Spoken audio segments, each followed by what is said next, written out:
Hello, thanks for joining me for another edition of your Saraway's Sports Business Show on television. Gide Olano is my name. The program is Sport Exchange. And on the show today, we'll be looking at, that will be at our dugout segment, where we'll be looking at sports governance, crisis, and sports underdevelopment in Africa.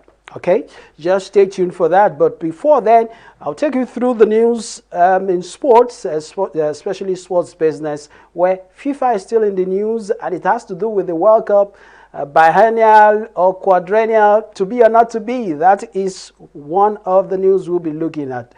And our offside segment is also very interesting today. Don't go away. Stay with me as I go on a short break, and when I come back, it will be time for the news.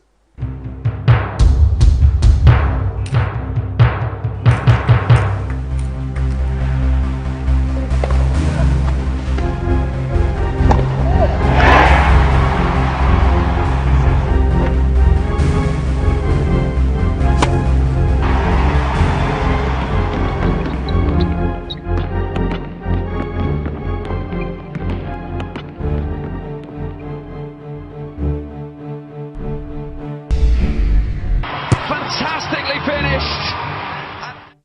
Welcome back. Straight to the news. A fan survey conducted by World Governing Football Body, that's FIFA, on its controversial proposal to hold its Men World Cup every 2 years has revealed a majority supports the existing quadrennial model. FIFA published a press release which claimed supporters surveyed favor more frequent Men's World Cups. But data published by the worldwide governing body based on a YouGov poll showed 45% of respondents prefer the World Cup remaining once every 4 years. FIFA's claim is only supported by adding together the percentages of fans who believe the World Cup should be staged either every year, biennially, or every 3 years.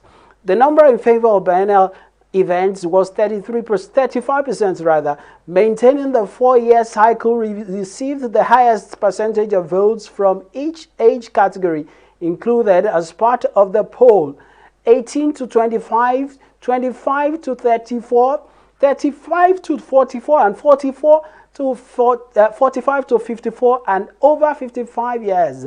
A total of 15,008 fans from across FIFA's confederations responded to the survey, which comes at a time when the organization is pushing and lobbying for a change that will represent the biggest overhaul to the football calendar in recent memory.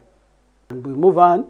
The NBA's Los Angeles Lakers have signed a multi-year jersey patch deal with South Korean food company Bibigo. The worldwide marketing partnership sees Bibigo taking the jersey sports previously held by e-commerce platform Wish. As part of the large-scale pact with Bibigo, who are now the Lakers' first international partner, the company will also gain courtside branding and partner in social and digital fan-focused campaigns. The company and the Lakers will additionally collaborate in various community initiatives, including art-focused ones featuring moralists and other artists who are Black, Indigenous, and people of color, as well as work on basketball court refurbishment projects. And over to boxing. Unified heavyweight world champion Anthony Joshua has signed a career-long promotional deal with the MATCHROOM boxing promoter. The IBF, WBA, WBO, and IBO champion has recommitted to MATCHROOM ahead of the defense of his belts against Alexander Usyk at Tottenham Hotspur Stadium in London. Joshua has been part of the MATCHROOM stable since 2013 after he turned professional in the wake of his top performances at the London 2012 Olympics. And finally, we go back to the La Liga, that's in Spain. La Liga SPORTSTV, that is the over-the-top streaming platform of La Liga, organizing body of the top two divisions of Spanish club football, will from October offer a premium version of La Liga SPORTSTV Plus to paying subscribers under the new slogan, Your Sports and Much More on La Liga TV Sports. The premium version will be available for $2.99 pounds per month and 19.99 pounds per year. The free version will continue to be available. LALIGA Sports TV launched in March 2019 and had over 1.8 million registered users as of July. It is broadly available in Spain via a mobile app, smart TV sets, as well as through carriage agreements. That's it for the news. We'll go on a break, and when we come back, it's time for us to hit the dugout segment where our guest is standing by. And like I said we'll be looking at sport governance, the crisis, as well as underdevelopment in Africa. Don't go away. It's still Sport Exchange.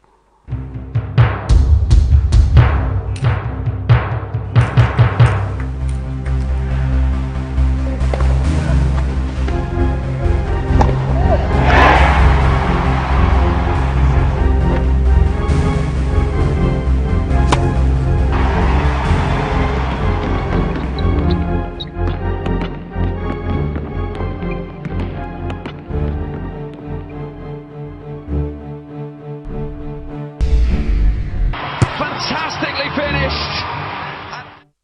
Welcome back on the dugout segment.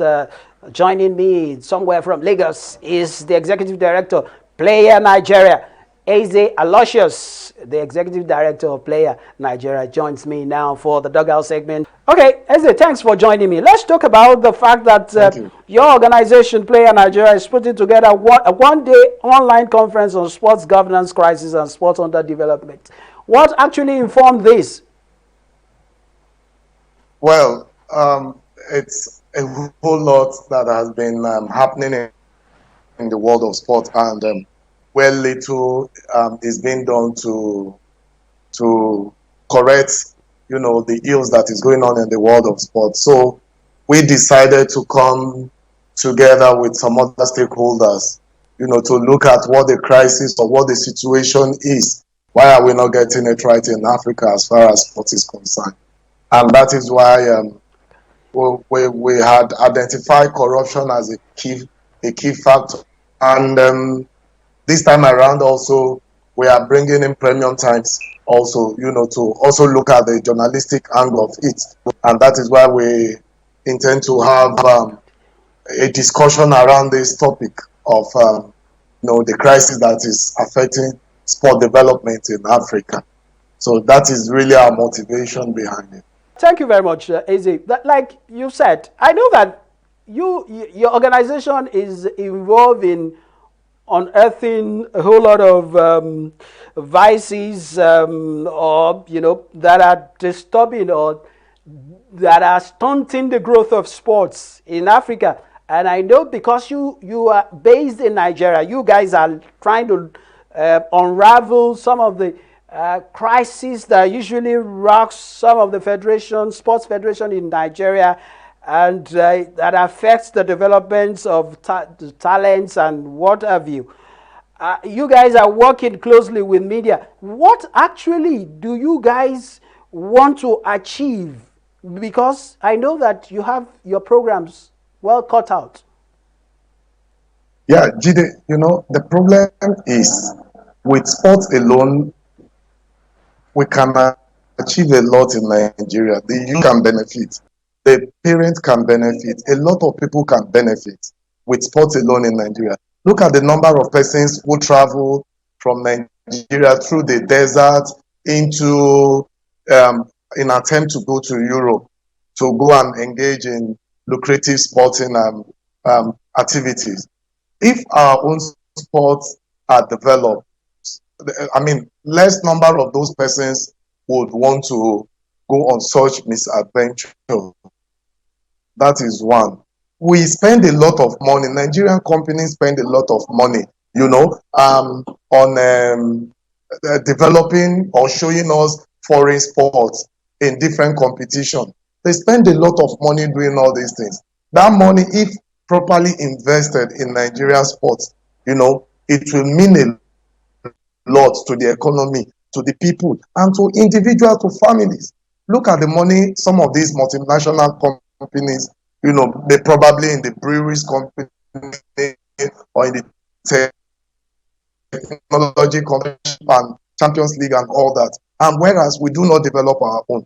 If you go briefly back in the 80s, when we were younger, we appreciated our own local, or we appreciated our own local sports or competition. Look at, for instance, for the ICC, the Shooting Stars, and the likes of Enyimba and Co. You know, when they are playing, the whole country is on standstill to watch them. But now those things are no more in place. So it is our own desire, for instance, that by the time we are able to develop our own sports, then we are able to get it right. Then it will mean a lot in terms of economic development, human development, even in terms of societal development for us. But since we don't have it, we begin to look at what is responsible for it: corruption, maladministration, and so on and so forth. And that is why we think if we do not nip it in the bud at the stage in which it is, then we might be doomed after all. So that is our own motivation why we are going into, sport development. I think one of the things I feel that, or I think I should ask you, is the fact that, are you getting the buy-ins from the Sport Federation? Even though I know that some of them will be having their elections in a few days from now. I can know that at the grassroots level, they've started from bottom-up elections. How many of them are you getting the audience to be part of this? Because I know My brother, that you need... Look, it's a difficult thing when you are talking of sports federation or sports administrators. Take, for instance, for you to even get to any of the federations to know, to open their book becomes a problem. You cannot have access to it because you are not part of them. They are run in such a more or less like in an occultic way. When they are in their own dealings, not even the Minister of Sport can even probe into some of the federations to know what is going on there. So, but that is not even our primary aim. Our primary aim is for us to look at even the one we enjoy at the grassroots, the opportunity for young people to recreate. In the past, we used to get world-class stars from the street, from the corners of the house, from the streets in Ajegule, from the streets in Mushi. That is where we gather our world-class stars. And when they go to competition abroad, they come out in flying colors. But what is the result today? The case today is a situation where the president of the federations goes abroad to beg those people who have been living, Nigerians with dual citizenship, to come and play for Nigeria. So that it means they've lost hope as far as development of sports here is concerned. And that is why we are telling them, we are not interested in your elite sports. Of course, we are interested, but if you want to run it as a secret group, please do it. But what about the one that affect the poor people in the grassroots? How much attention are you paying into this? FIFA gives a lot of money. IOC give a lot of money for development of sports at the grassroots. Where are those money? Who are those people handling them? So those are things that are beginning to come to mind each time we look at the situation. Even it will pain your mind to see that you will go to a community of over 2 million persons. You cannot find the smallest of a recreation facility or space for children to run around, not to talk of playing football or basketball or volleyball. So they are no more obtainable. So those are some of the things, the area we want to focus ourselves on beyond the elite sport, beyond the elite competition. Of course, that would be the ultimate goal if eventually we get it right at the grassroots. That means that from what you said now, that means we should be at this one-day event. We shouldn't be surprised to see people who run sport at the local government level then, because if you're talking grassroots, I think that is where the searchlight or the spotlight should be. Exactly. With the conference in which we are planning now, we have drawn people from different backgrounds.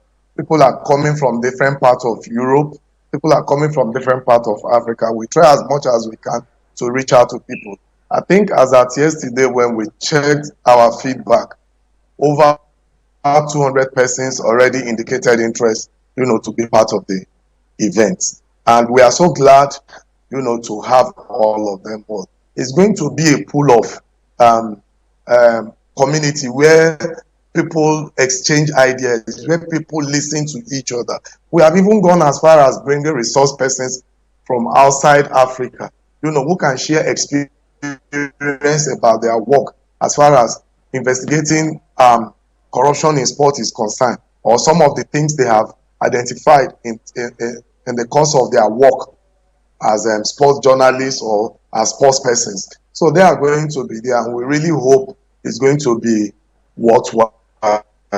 And finally, before I let you go, I know that there are a lot of knowledge that will be shared. It's going to be across. It's going to be a cross-sectoral pool of knowledge that will be delivered or that will be made available on that day. What do you want to do with it, with that amount of illumination that will happen on that day in terms of knowledge? What do you want to do afterward with that? My brother, we keep engaging. We cannot be tired of engaging. We cannot be tired of discussing. By the time we finish, far-reaching agreement or decisions might come up, and we are going to articulate them in black and white. We know some of the policy makers. We are going to send it across to them as a result of our meeting or the conference that we have held. We are going to send it across to them. It is not left for them to look into it and make use of it. We have always done our bit. We have just done our bit by bringing people together, by bringing these ideas together, or by sharing, asking people to share their view or their opinion on how things are done. But then it is not in our own place to implement them or to make things change. But we can use this document to engage policy makers, to ensure that they also make the desired changes in the society. And I know that I wish we can continue to go on. And I know that one of the areas you guys are also passionate is also the area that I've seen in your documentation is the issue of human trafficking and doping. I know there is money laundering that is also going on in sports. People using sports for different means and they just have different ideas of what to do with sport. For some people, they use human laundering as well as doping. I hope we will also concentrate on that because there is a surge sort of in that area that Nigeria needs to look at really. Yes, I mean, doping is a serious issue as far as sports is concerned. I mean, it is not peculiar to Nigeria. I mean, by my own statistics, I could even say they are more found in advanced countries, where people engage in sports with the use of drugs and so on and so forth. But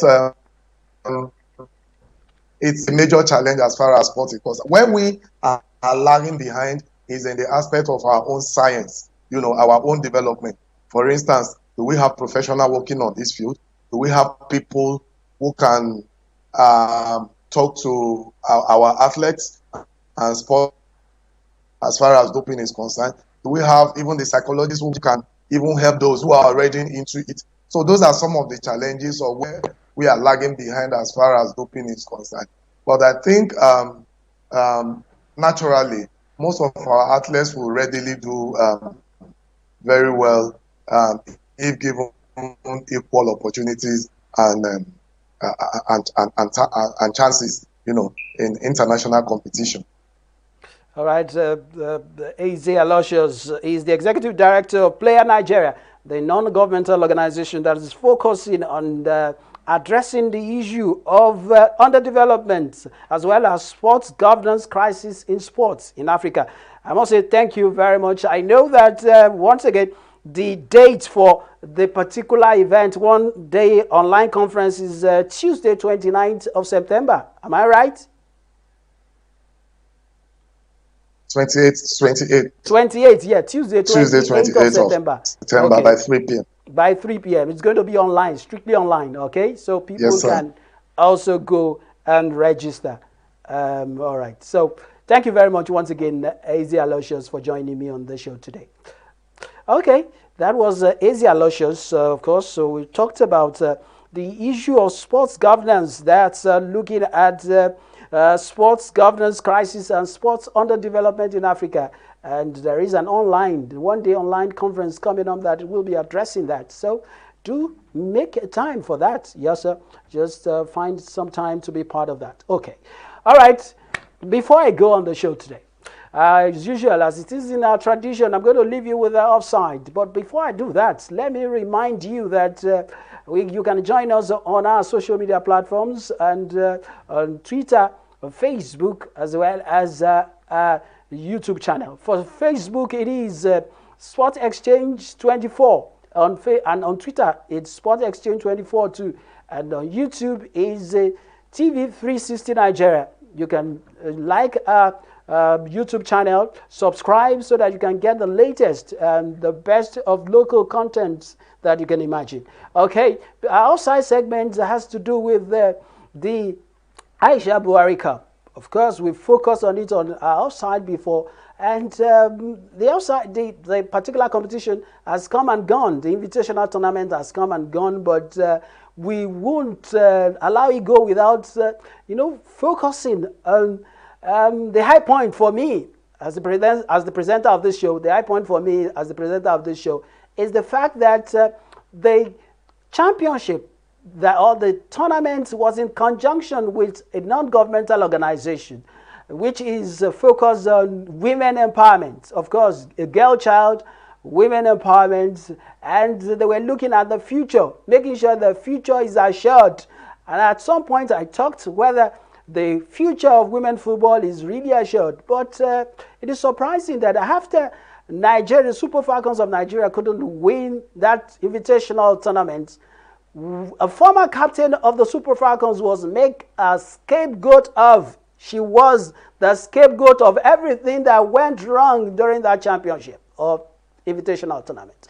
Look at this excerpt from the release by the Nigerian Football Federation media department. It was released, and it says, I quote, France-based forward Desire Oparandose was most awful on the evening, squandering a half-dozen opportunities, easily conceding possession and literally playing against our own team.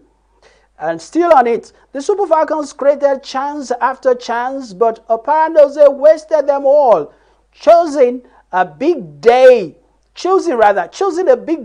to put every foot wrong and, shockingly, lasting the entire 90 minutes on the park, making a scapegoat of a lady when we should be empowering the lady, where we should be talking about their future. Desire Oparandose, that is putting her all into serving our fatherland, has been made a scapegoat of what didn't go, of all that didn't go right in the game between the Bayana and the Super Falcons of Nigeria. That is quite disrespectful. And on this show, we condemn it, and we will continue to condemn it, because that is not who we are as Nigerians. We will always support the women, and we will always encourage them to be better. Until I come your way next time, my name is Judy Olanu. I'm yours truly today, tomorrow, and in the future in sports business. See you some other time.